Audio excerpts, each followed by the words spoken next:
Friends, welcome to சுப்பீஸ் wonderland. இன்றைக்கி நம்ம பார்க்க போகிற ரெசிபி ரைஸ் சிப்ஸ் தூளாக செய்கிற ரெசிபி மாதிரி இல்லாமல் இது கொஞ்சமே டிஃப்ரெண்ட்டாக இருக்கும். கண்டிப்பாக நீங்களும் இந்த ரெசிபியை ட்ரை பண்ணி பாருங்கள். இந்த தருணத்தில் சப்ஸ்கிரைபர் ஆகிய உங்களுக்கும் ஃபியூச்சர் சப்ஸ்கிரைபர்களுக்கும் என்னுடைய நன்றி கலந்த வணக்கத்தை தெரிவித்துக் கொண்டு ரொம்ப குயிக்காக பண்ணக்கூடிய இந்த ரைஸ் சிப்ஸை எப்படி பண்ணலாங்கிறத பார்ப்போம். ஃபஸ்ட்டு நம்ம இந்த அரிசி மாவு சிப்ஸ் செய்கிறதுக்கு 1 கப் அளவுக்கு தண்ணி எடுத்திருக்கேன்.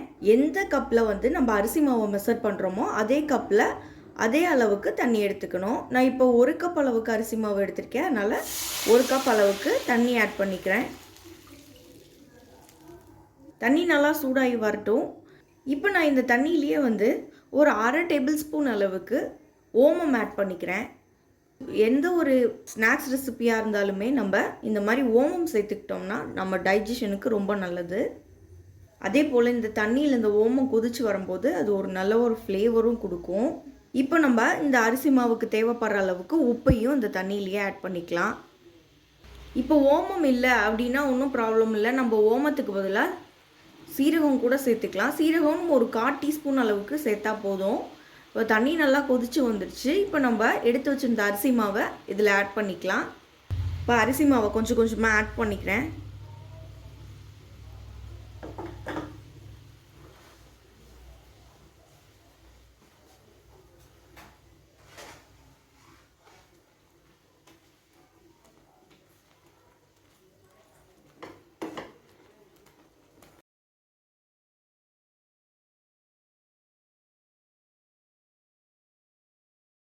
தண்ணியெல்லாம் நம்மளுக்கு சுண்டி வந்ததுக்கப்புறமா நம்ம ஃப்ளேம் ஆஃப் பண்ணிக்கணும். இப்போ இந்த மாவை ஒரு பவுலில் மாற்றி நல்லா மிக்ஸ் பண்ணிக்கலாம். இப்போ இதில் 1 டேபிள் ஸ்பூன் அளவுக்கு நெய்யோ இல்லை எண்ணெயோ ஆட் பண்ணிக்குவோம். இதை நல்லா மிக்ஸ் பண்ணிக்குவோம்.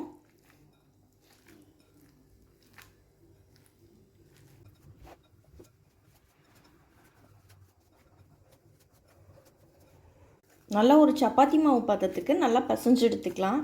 பாருங்கள், இந்த மாதிரி நல்லா பிசைஞ்சு எடுத்தாச்சு. இப்போ நான் இதை ஒரு சாப்பிங் போர்டுக்கு மாற்றிக்கிறேன்.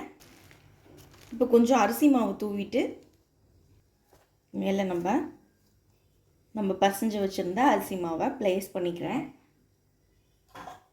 இதுக்கு மேலேயும் கொஞ்சமாக அரிசி மாவு தூவிக்கலாம்.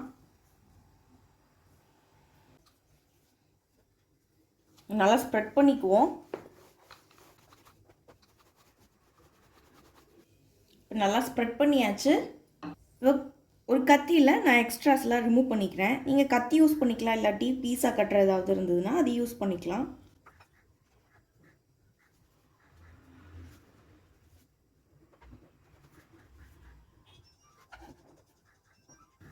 இப்போ நான் இதை ஃபஸ்ட்டு ஸ்ட்ரைட்டாக கட் பண்ணிக்கிறேன்.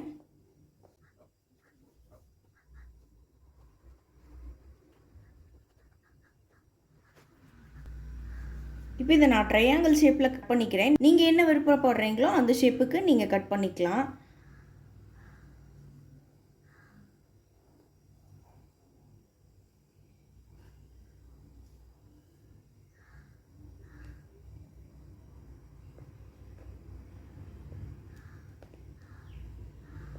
பாருங்கள், இந்த மாதிரி ட்ரையாங்கிள் ஷேப்பில் கட் பண்ணி எடுத்திருக்கேன். இங்கே பாருங்கள், இதே மாதிரி ட்ரையாங்கிள் ஷேப்பில் எல்லாத்தையும் கட் பண்ணி எடுத்துகிட்டு வந்துக்கிறேன். இப்போ பேனை ஹீட் பண்ணியிருக்கேன். பேன் நல்லா சூடானதுக்கப்புறமா ஃப்ரை பண்ண தேவையான அளவு ஆயில் விட்டுக்கிறேன். எண்ணெய் நல்லா சூடாகி வரட்டும். இப்போ எண்ணெய் ஓரளவுக்கு நல்லா சூடாயிடுச்சு. இந்த சமயத்தில் நம்ம ட்ரையாங்கிள் ஷேப்பில் ரெடி பண்ணி வச்சுருந்த பீசஸ் எல்லாத்தையுமே நம்ம போட்டு ஃப்ரை பண்ணிக்கலாம்.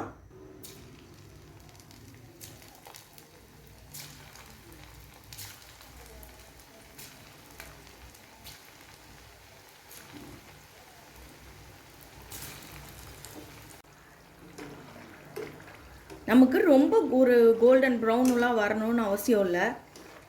ரொம்ப ப்ரௌன் கலர் ஆயிடுச்சுன்னா அது ரொம்ப கசக்க ஆரம்பிச்சிடும், நல்லா இருக்காது. அதனால ஒரு லைட் ப்ரௌன் ஷேடு வந்ததுக்கப்புறமா டக்குன்னு எடுத்துடணும் நம்ம. இப்போ பார்த்தீங்கன்னா நல்லா ஃப்ளோட் ஆகுது. இந்த சமயத்தில் நம்ம எடுத்துடலாம்.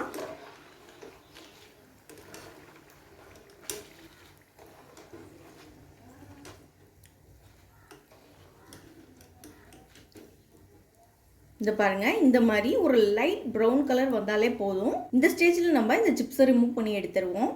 இப்போ நம்ம ஃப்ரை பண்ண சிப்ஸ் எல்லாம் தனியாக எடுத்து வச்சாச்சு. இதில் உங்களுக்கு தேவையான அளவு காரத்துக்கு தகுந்த மாதிரி பார்த்து மிளகாய்த்தூள் ஆட் பண்ணிக்கோங்க. நான் கொஞ்சமாக ஆட் பண்ணிக்கிறேன். இது கூட நீங்கள் சாட் மசாலா கூட சேர்த்து ஆட் பண்ணலாம். இதை நல்லா மிக்ஸ் பண்ணிக்குவோம். அவ்வளோதாங்க, நமக்கு இப்போ ரொம்பவே கிறிஸ்பி அண்ட் டேஸ்டியான ரைஸ் சிப்ஸ் ரெடி ஆயிடுச்சு. பாருங்கள், சூப்பராக கிறிஸ்பியாக இருக்கும். கண்டிப்பாக இந்த ரெசிபி நீங்களும் ட்ரை பண்ணி பாருங்கள். ரொம்பவே டேஸ்டியான ரெசிபியும் கூட. இந்த ரெசிபி உங்களுக்கு பிடிச்சிச்சுன்னா எங்கள் சேனல் லைக் பண்ணுங்கள், ஷேர் பண்ணுங்கள், சப்ஸ்கிரைப் பண்ணுங்கள். உங்கள் கருத்துக்களை கமெண்ட் பண்ணுங்கள். மீண்டும் இன்னொரு நல்ல ரெசிபியோட உங்களை மீட் பண்ணுற அதுவரை உங்களிடமிருந்து விடைபெறுவது சுபீஸ் ஒண்டர்லேண்ட். தேங்க்யூ.